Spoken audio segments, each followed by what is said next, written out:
mi piace così, tutta spogliata mi faccio impazzire.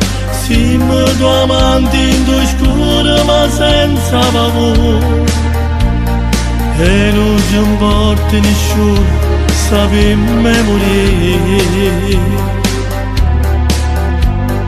Noi senza tempo sappiamo ascoltare, noi due vestiti però senza età. La serratura del cuore si è chiusa stasera, noi prigionieri non sono, morimmo d'amore.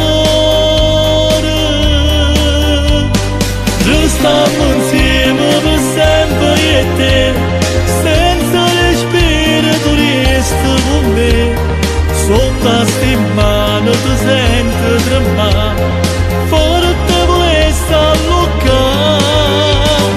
Restiamo insieme per sempre io e te, dinte pensieri tu nasci con me, come facessi lontana di stare, come facessi a campare. Siamo più forte, qualcosa di più, io sono bello e l'amore sei tu.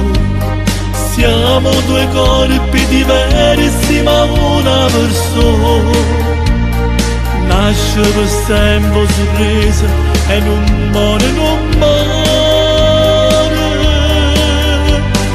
Restiamo insieme per sempre io e te, senza respiro tu resti con me.